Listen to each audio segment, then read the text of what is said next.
Welcome into the college show powered by Dynasty Nerds. I am your host, Garret Price, and I'm here with three very, very handsome gentlemen here. Jared Wackerly, how you doing, buddy?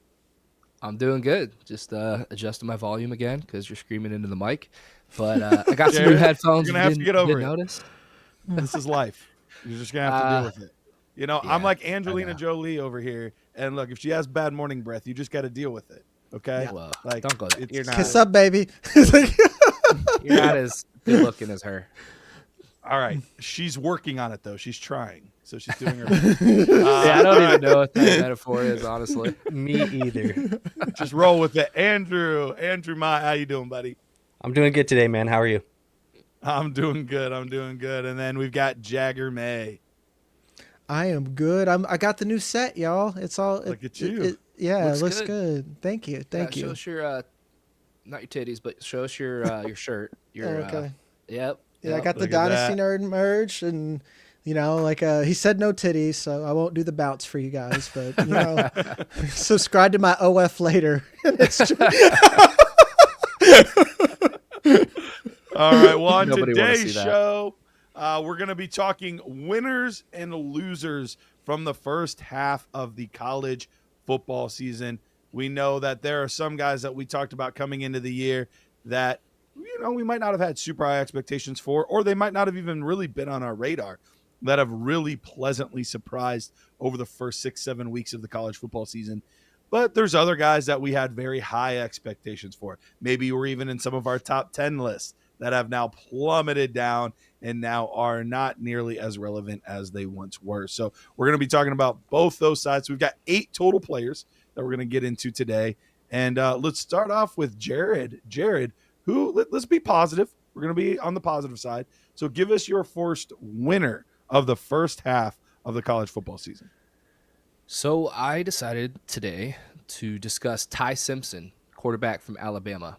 Now, I can't remember. Did any of us – I know I didn't, but did you guys have him on your top 10 list earlier this year? Mm-mm. Okay. Because I know he had some hype coming into the year just given his recruiting status. But I know that he hasn't been talked about as one of the top guys in the class. But as the season has gone on, I mean, he just continues to be consistent and producing. And I think that first week against Florida State where Alabama got upset kind of like set the hype back a little bit. But since they beat Georgia 2 weeks ago, then they beat Vanderbilt last week, the hype's back for Alabama because they look good. And Ty Simpson is really the cornerstone to how they've been performing. And he's putting up a 70% completion percentage. He only has 1 interception on the year. He's the son to UT Martin's head coach. So he's a coach's son. So he's got that kind of upbringing around the game all the time. And you really see that in the film. He knows where he's going with the football. You can see like how he, you know, uses his eyes to move the safeties and the linebackers to open up throwing windows for himself. And he's got good mobility, dude. Like he can use his legs similar like Jackson Dart and Dante Moore, who we talked about last week. And right now, like the board's shuffling a lot quickly. Yep. And, you know, I'm reacting just based on what I see. And right now I have Dante Moore at 1 now, and I have Ty Simpson at 2. So, I mean, call it a hot take, but the dude looks good. The tape looks good. He understands the game. He's accurate with the football. He needs to improve the timing a little bit, but I mean, he's putting up really good numbers, and I just really like what I see. He's 6'2", 210, 208 pounds actually. So he's got the size that you look for. So yeah, I mean, I love what I see, and I just want to say, like, I really like just in today's college football game with like the NIL and everything. He's a guy that stayed at Alabama, you know, paid his dues and let the game kind of come to him and let his time come. And this is his 3rd year at Alabama. He didn't transfer. He stayed. And I really like that. And I think it kind of says something about players who do decide to do that.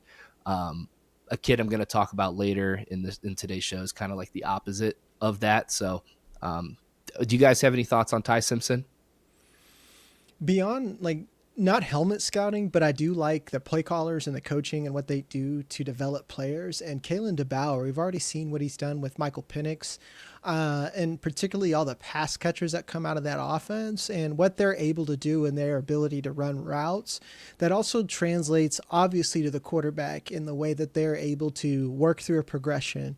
And a lot of the, I would say, big boy offenses, Alabama actually has that. Whereas like some of these players that come out of, let's say, used to, I would say Tennessee. Now Tennessee's a lot different, but let's say the prior Tennessee offenses where a lot of it are red flags. I feel really comfortable that if Ty Simpson will continue at this level, at least from what the coaches are asking him to do and the defenses that he is seeing, that he at least has had some iron to sharpen himself against, and that matters a lot. So, yeah. It's interesting too to look at all of the, you're talking about your big board, but just even mocks in general. I mean, we're seeing anywhere from on the low side 3, but I'm seeing upwards of 5, 6, 7 quarterbacks at times in some of these first rounds. And there's not always the same guys. They're all kind of mixed in together in different order. I think we're really, I think overall we're going to be blessed in this class to have a very good quarterback class overall, but there's not that like 1 or 2 guys that are standing out as elite and special, far head and shoulders above everybody else. But there's a lot of guys that are like, no, they're good quarterbacks and they could play in the league and are worthy of first round consideration. So this is going to be a fun year NFL draft wise at the quarterback position, because right now today I could see 3, 4, 5 different guys that could potentially be the number 1 overall quarterback. But just as many that could fall into the 20s or maybe slip out depending on how they play. Like there's just going to be a lot of movement at the position, I think. And I kind of am feeling the same way about that quarterback position as well. It's like it does feel like every single week that goes by of this college football season, there's another name that enters the conversation at the quarterback position where it's like they could be a guy that we end up wanting for fantasy football down the road. Yeah. So it's very interesting. I think, it's going to be cool to see how it kind of develops over the back half of the year. And as we get into like NFL draft season, when these guys can, go to the combine, do pro days, start working out, talking to teams, it's going to be interesting to see who kind of like rises to the top of this group, because right now it feels like it's anybody who could potentially be, QB2 through QB7. And yep. The guy I'm going to keep an eye on, he's not even my riser. I almost picked him. But I'm really excited for the Indiana-Oregon game tomorrow to see Fernando Mendoza against Oregon, because that's another guy. 2 big quarterbacks. 2 big quarterbacks in that one, Dante Moore and Fernando Mendoza in that one. But I think either guy, if they ball out and look great in that game, could really elevate their stock. So that should be a very, very fun one. If you're looking to watch quarterback play, that's one that I'd be tuning in tomorrow for sure. It'll be interesting to see like if these guys even come out, because the top guys we're talking about really could come back to school in that 2027 class. I mean, it's already loaded, and if these guys keep performing like they are, decide to stay in school, like that class is going to be unreal. Absolutely. And it's like there's a bunch of Jackson Darts in this class, and I don't mean that as a direct comp, but like Jackson Dart, you're like, wow, there's a lot to like here, and he could be something. That's how I feel about several guys here. So. Yeah, same. Absolutely. All right, Andrew, let's get into your first winner of the 2025 college football season, a guy that you're liking what you're seeing. Yeah, I mean, for me, it's going to be John Mateer, quarterback out of Oklahoma.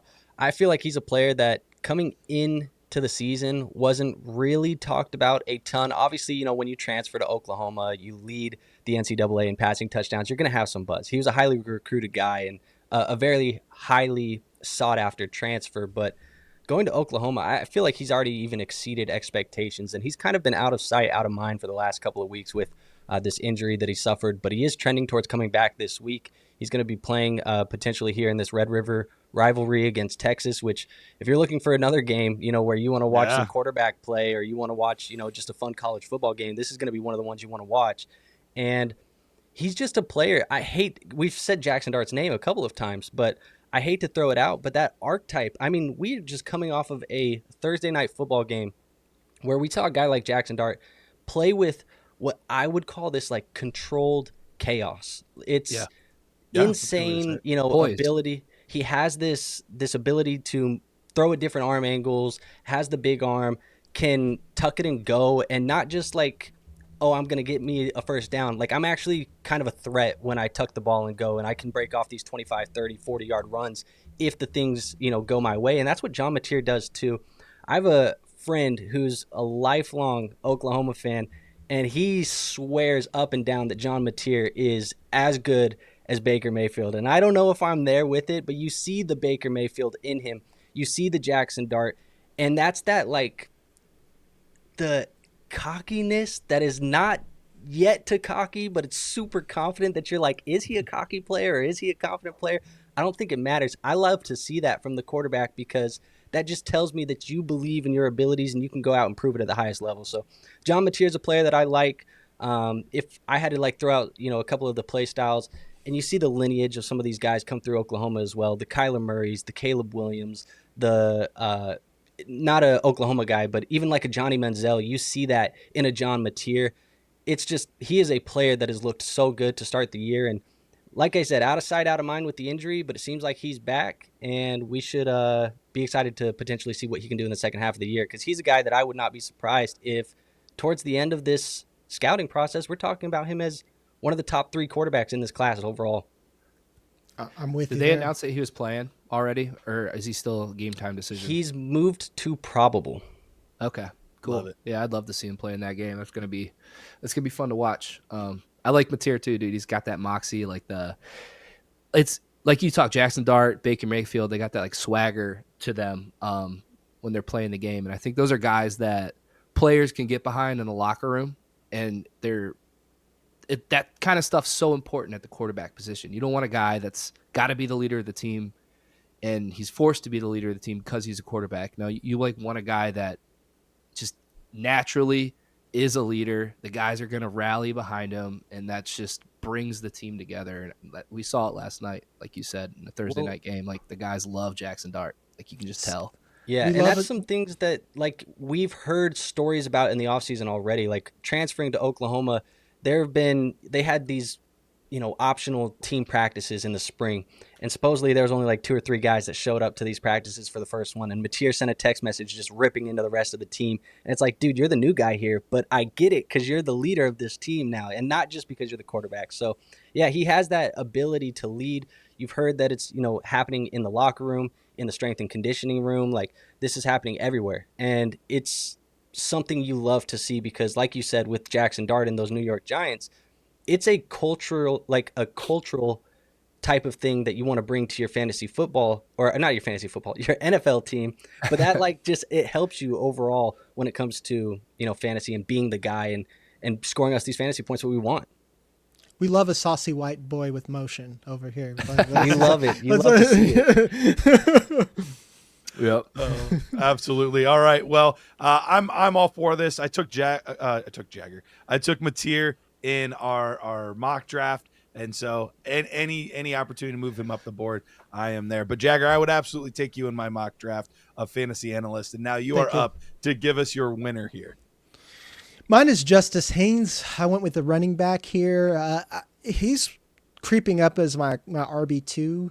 I just like the skill set, and you see the NFL really adjusting where they prioritize explosion and creating chunk plays, arguably more than vision, more than ever now, as you see like the James Cook, Chase Browns, and a lot of these guys getting burned, even when guys like us who watch a lot of tape don't agree with that. But I do think that Justice Haynes actually has good vision. And I've already said this on this show before. I do think it's a step down because I haven't seen enough on third down. But at least from a rushing perspective, and maybe not quite the top end speed, at least yet, he reminds me a lot of Trevion Henderson. And again, you don't want a helmet scout, but playing for Michigan and knowing what they do offensively and how much they prioritize the run, this is going to be a guy that the NFL is probably going to like as well. So I wouldn't be surprised to see that day two capital. And he's one of the only running backs beyond Jeremiah Love that I feel good about. Everything else, I feel like I like this guy, but like he could be a fifth rounder, and he could be a Jaden Blue. He could be a Marshawn Lloyd or something. So one of the few true running backs that I actually like, and I think that matters. And especially you 1 QB guys out here, Justice Haynes is someone you want to look at. Yeah, I could see him being, in a 1 QB league. I think that he could go as early as the 103, maybe even early as 102, depending on, what we see out of Tyson the rest of the way and some of these different wide receivers. But you're absolutely right. If a running back gets day 2 capital, and specifically second round draft capital, I mean, we just saw a couple guys in this year's draft. I mean, how highly were we drafting guys like Travion and Quinshon Judkins and Marion Hampton went first round, but I mean, even Harvey's, even the Harveys. Yeah. So they get that second round draft capital. That's going to absolutely boost things up. And I think you're exactly right. And one thing that I'll give him credit for that'll slightly differ on the Travion. I think Travion's got a little more burst, but I think Haynes has a little more power than what you get out of Travion. So, but I totally see the comp absolutely, because I do think he's a big play waiting to happen, just like we saw out of Henderson in college. So what do you two guys think about Haynes? Go ahead, Matt. I've talked about Haynes a lot over the last couple weeks. Yeah, I mean, he was a player that when I did my rankings, he was a top 4-ish, 5-ish type of running back for me. Definitely performing very well to start the year. I think that Michigan team with Bryce Underwood is definitely a team to watch. Underwood's a name to watch, in Devy circles and things like that. People have already been watching him. But, yeah, I like Haynes. I think he's a very interesting player. I still – maybe I need to just adjust. But I still am like – I see this massive explosion out of Nick Singleton that just gets me so hot and bothered, I think, for fantasy points. But relax. Yeah, I'm like, I need to just stop with that maybe, but I don't know. We'll see what happens. But I like Haynes too. He's probably like right now, it's between him and Coleman probably for my running back 3.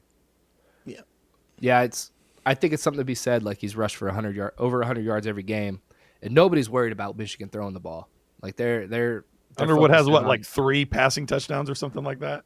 Yeah, I thought that you were going to say attempts. I'm like, yeah, that's about right. But yeah, he's still getting it done. And yeah, Michigan's O-line's always really good. So it's try not to take it. I like what I've seen with Haynes. I'll just leave it at that. Like, he's my RB2 or 3 right now with Coleman.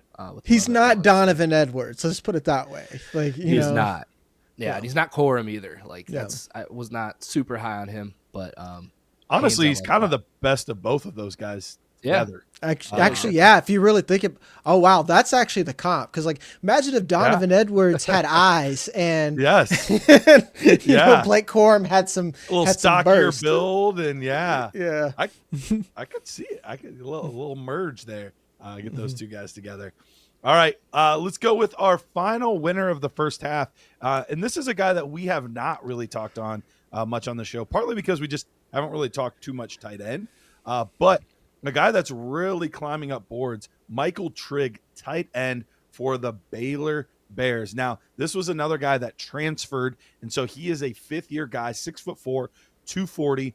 But he was at USC, and we never even saw a 400-yard season out of him. So he wasn't putting up huge numbers. He wasn't somebody that was a big name on people's radar, but comes here to Baylor, and his very first game against Auburn puts up 7 receptions, 99 yards, and a touchdown, and then has a couple okay games, but had, then we get to Arizona State, has 5 catches, 71 yards, 2 touchdowns. Then we saw what he did against Oklahoma State, 3 catches, 62 yards, and a touchdown. And then this 2 weeks ago against Kansas State, there were so many highlight plays from this game for him. 8 receptions, 155 yards. And Jared and I, we were talking about this kid and watching him on some of these plays. If you would not have said, hey, look at this tight end, I would assume I'm watching a wide receiver. He moves like a receiver. He catches like a receiver. And often you can kind of see like a little bit of the stiffness or the little bit of like the, hey, unhook the trailer-ness from a player. But you watch him play and you're like, oh, he's got some scoot. He's got some boogie. Like he can go up and get the football. Like there's a lot of things in his game movement-wise that remind me of a wide receiver. And so I think NFL teams, yes, often they like guys that maybe have a little bit more size or closer to the 6'5", 6'6", and or more like 250. But we are starting to see more and more some of these smaller tight ends that are more of these power slot type guys. And I think that's what we could see out of Michael Trigg at the next level. I'm very excited about what I've seen on tape so far. Obviously, a lot of tape I still need to watch. And Baylor traditionally, I haven't watched him block, so I have no idea. But my guess is that's not going to be a strong suit. But we'll see. I have not dug into the tape like that, so we'll see. Maybe I'm not giving him the credit that he's due. But overall, from the receiving profile, I'm very encouraged by what I've seen. Yeah, I think these tight ends are starting to come together a little more for us. Maybe in a couple of weeks we can do a tight end episode and just do like a top 5. But I'm glad you mentioned Trigg. Like last week's highlights were insane, back-to-back plays, just like one-handed grabs. So for fantasy, like we like seeing these pass-catching tight ends. Like that's how we're gonna score points. So yeah, you can never get enough of them. Yeah, I'm interested in watching him because I haven't seen anything on him. He's obviously on the list. But I'm curious positionally in the future how long we're going to say this is a deep tight end class, because I think I've said this on here before. College is really learning from the NFL and how they're using these hyper athletes. And I think they're going to start using him more often. And then vice versa on the other side, the NFL, we're gonna start seeing more tight ends go first round more than not, just because they're becoming more than just an accessory. They're becoming true weapons, and in Travis Kelce and Brock Bowers, they won't be a rarity anymore. I'm really curious to see how that checks out. Yep. You're muted, Matt. There you go. You're a professional. You got it.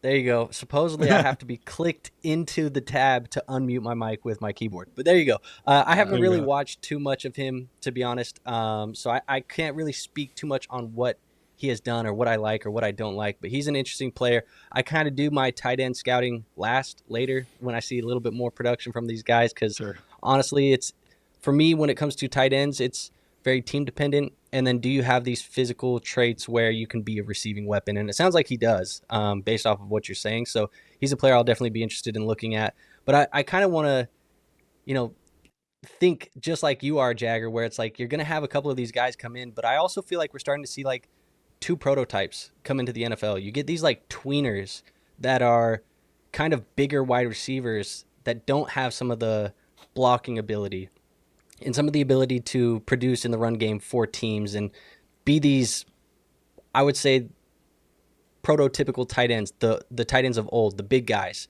And then you have guys like Tyler Warren who are.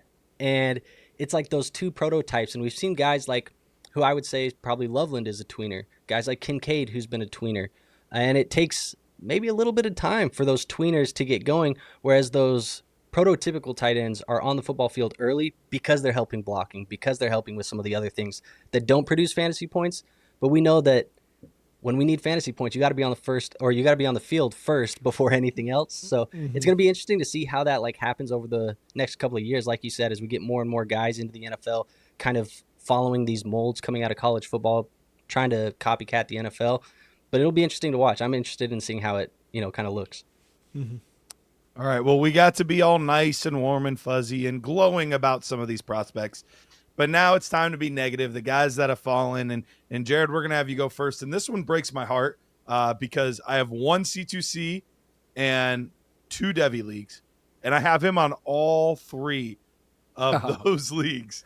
And I think I'll have to double check. I know for sure I have him in 2 of the 3. So this one breaks my heart, but who's who's your I biggest love the C loser? stuff. I just kidding.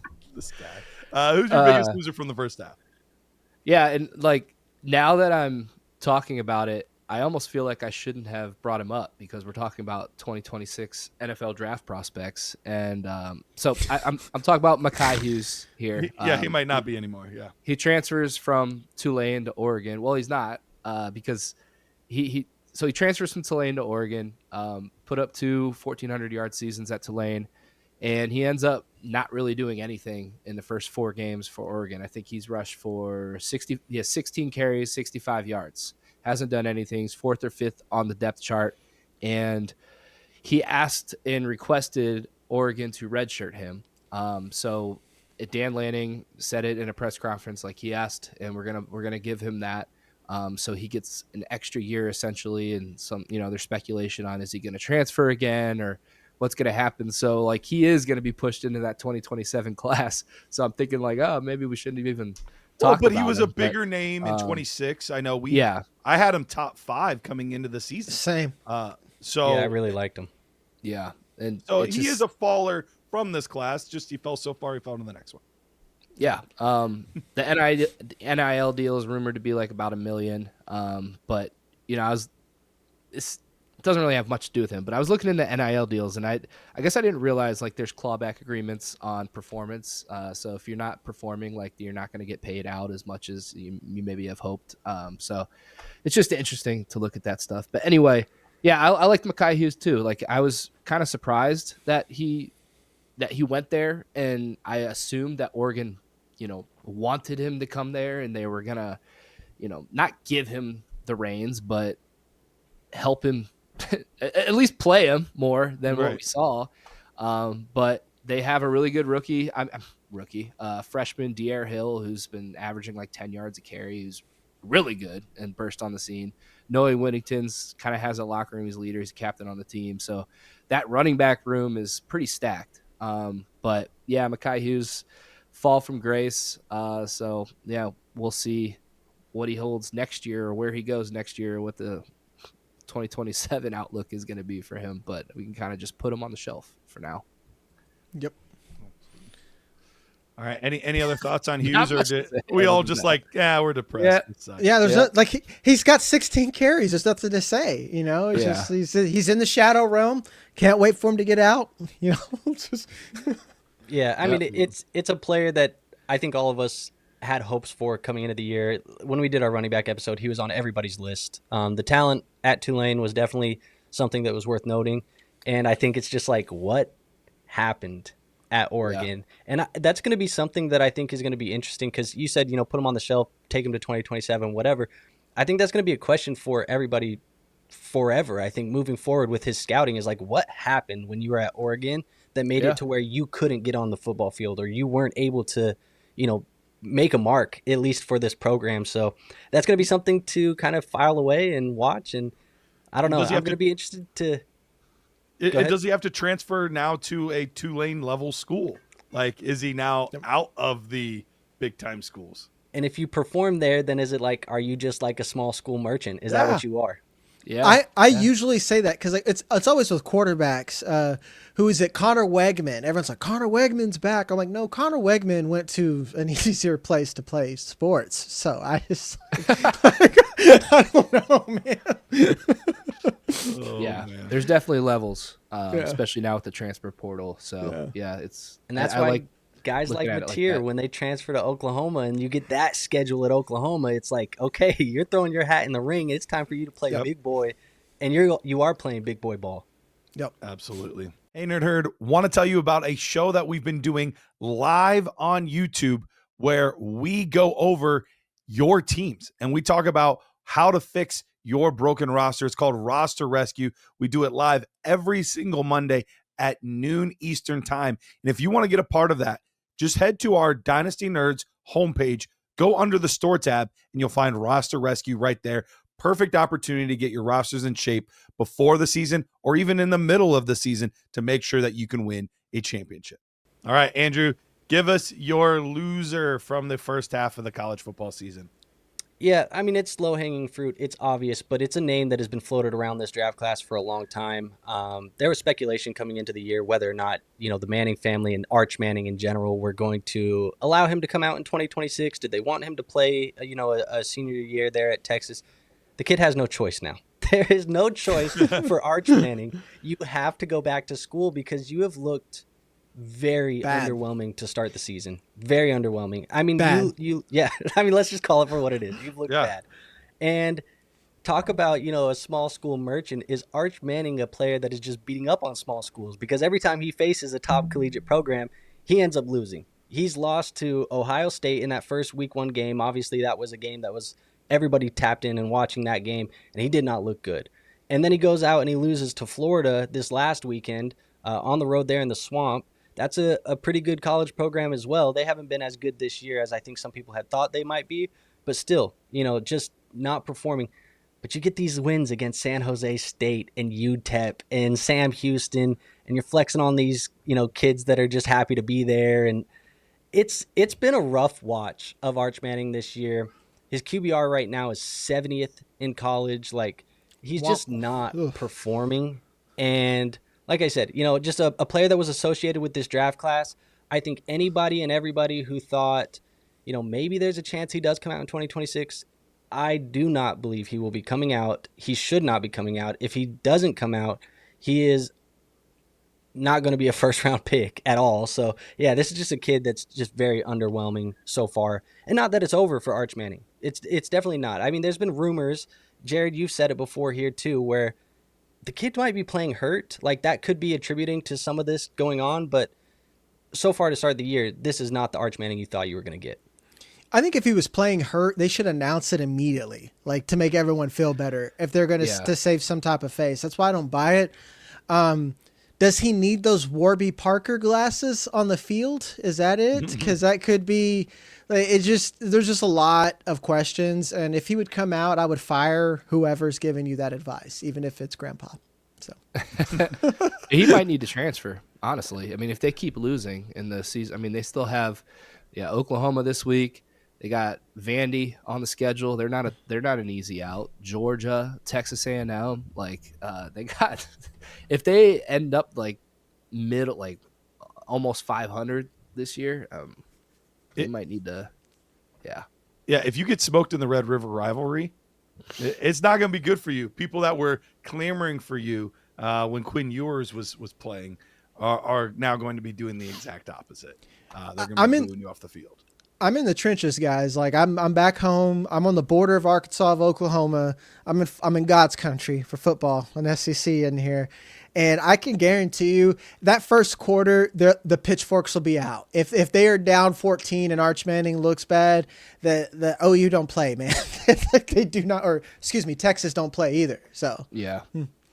And I didn't do that intentionally, but if you want to see my riser and my faller, or my winner and my loser, you can just turn on the Red Rivalry game this weekend and you'll see both. There you go. You'll see both of them. Yeah. And people hate what's the word? What's the term for it when it's like you pass on you're like you have what you have because of your name. Nepotism. Nepo baby. The Nepo baby. Yeah. Yeah, that's like easy to hate. So if things continue to spiral here, it's not gonna be pretty. Like, that's the economy of Texas football was Arch Manning coming. Like, he was the favorite for the Heisman Trophy. They were number one over. Hilarious. Like, it's crazy.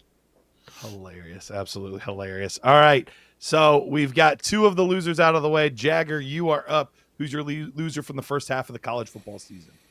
Man, very quarterback heavy. It's Drew Allar. Drew Allar came into the season as when I already had my big board ready from last, the carryover, top of my big board. Oh, man. I think everyone at Penn State's lost.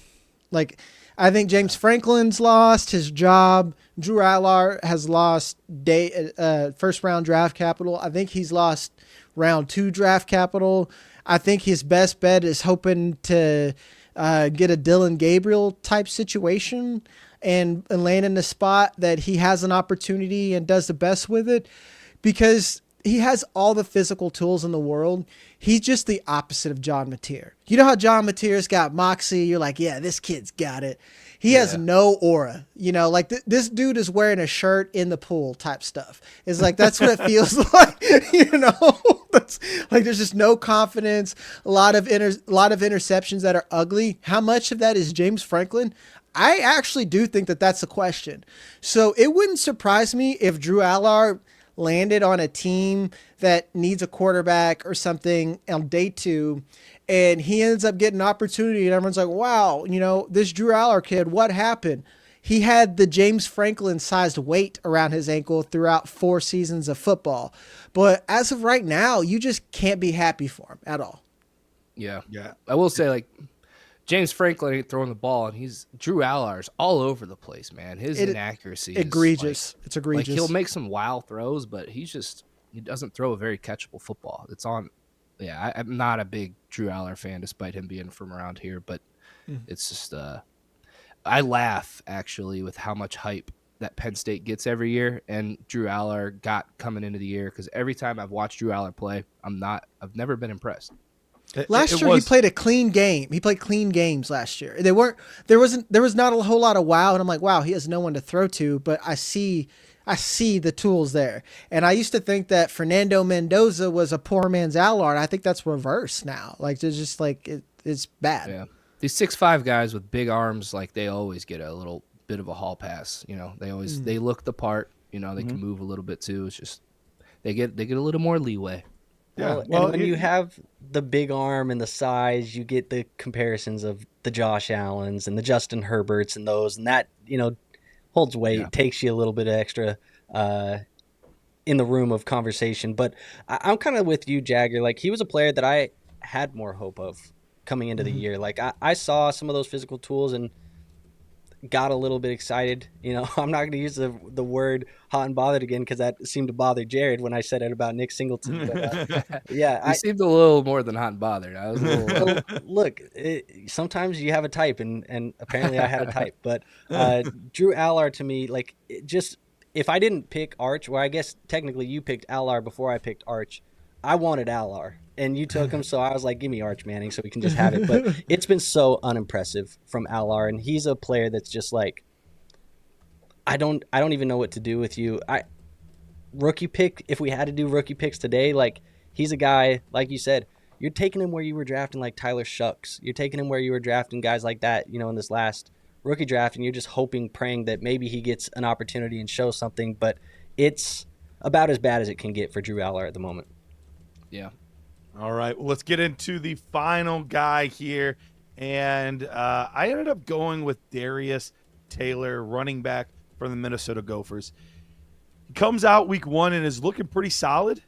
And he gets this injury, and it's seemingly been nagging him all year long. In this past game against Ohio State, which is one of those games where you want to put something on tape for NFL scouts to see. When you're going up against one of, if not the best opponent that you're going to go up against, you're going to want to put something on tape for him. He didn't. He had 8 carries for 12 yards in that game. So this is similar to Hughes. What's fortunate for Taylor is he does have another year of eligibility. And Taylor was never one of those players when you looked at it, you're like, oh, look at these elite physical traits. It was, he's a good processor. He does a lot of the small things right.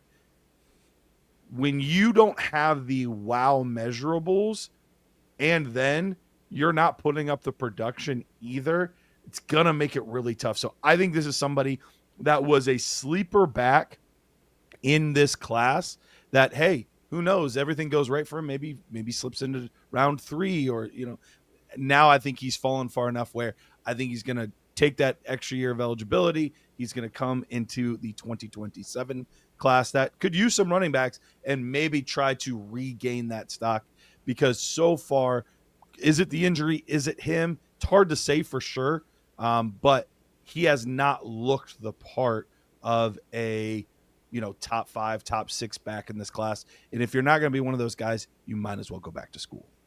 Yep. And I actually, my first big board for nerds, a lot of people were like, Darius Taylor is the RB2 in this class. And I'm like, I don't think that's true at all. He's because I had to adjust a lot of how I grade, because I really liked Kyle Monangai. That's who I see, actually. And Kyle Monangai had had much better competition. So like that's something I was able to at least hang my hat on. I can't do that with Darius Taylor. And he's definitely the type of guy that'll get a lot of dynasty managers in trouble. And then on the flip side, it could be, which I don't see this because especially the passing game, but like Cam Scatterboo for me, where it's just like, but he could get in the right spot and just tear it up. But I still think he's not one, especially if you're in a Devy league where I'm going to go out of my way to build my team around, Yeah, Darius Taylor, I mean, you said he's been hurt with his injury this year. I mean, it's been his whole career. His freshman year, he missed 7 games due to hamstring issues. Last year, he missed a game. And this year, it's like hamstrings. So, yeah, I don't know. It's concerning. But, yeah, I'm with you. That's a good one. Not what you want to see, those soft tissues and stuff. We've talked about this ad nauseum, I feel like, sometimes with the soft tissues.